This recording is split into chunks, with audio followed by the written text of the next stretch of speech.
Cecilio. On Saturdays during the summer, Alvin drove him down to Freehold, where Abe owned half a dozen trotters that he raised at the old harness track, horses he liked to refer to as hamburgers. We got a hamburger running today at Freehold, and down they'd shoot in the caddy to watch his horse lose every time. He never made any money at it, but that wasn't the idea.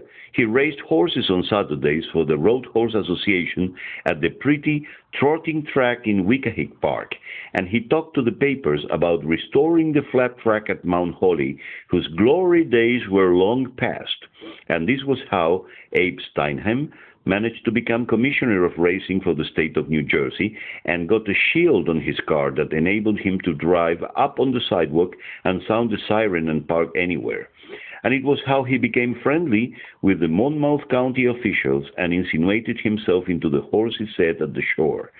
Wall Township and Spring Lake Goyim, who would take him to their fancy clubs for lunch, where, as Abe told him, everybody sees me, and all they are doing is whispering. Can't wait to whisper. Look at what's here.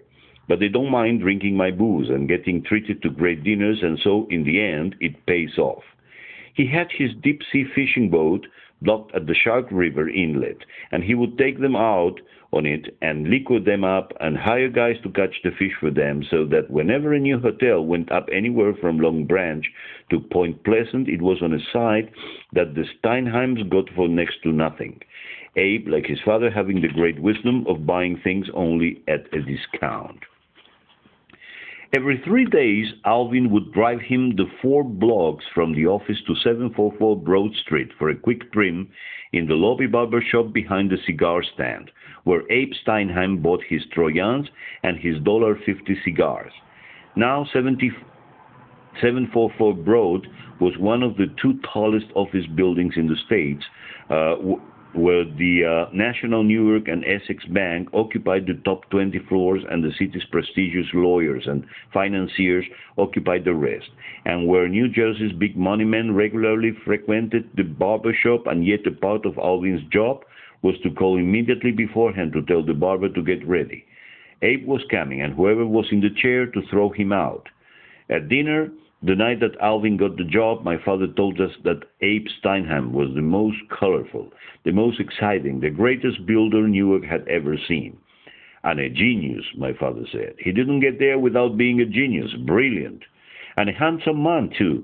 Blonde, husky but not fat. Always looks nice. Camel head coats, black and white shoes, beautiful shirts, impeccably dressed. And a beautiful wife. Polished, classy, a Freilich by birth, a New York Freilich, a very wealthy woman in her own right. Apes shrewd as they come. And the man has guts. Ask anybody in New York. The riskiest project, and Steinheim takes it on. He does buildings where no one else will take a chance. Alvin will learn from him. He'll watch him and see what it is to work round the clock for something that's yours. He could be an important inspiration in Alvin's life. Largely, so my father could keep tabs on him and my mother could know that he wasn't surviving on hot dogs alone, Alvin came to our house a couple of times a week to eat a good meal, and miraculously, instead of his getting stern lectures about honesty and responsibility and hard work at the dinner table every night, as in the days after he'd been caught with his hand in the till at the Esso station where he worked after school, and until my father prevailed on Simkovitz, the owner, to drop the charges and himself make good with the money, looked to be headed for the Railway Reformatory.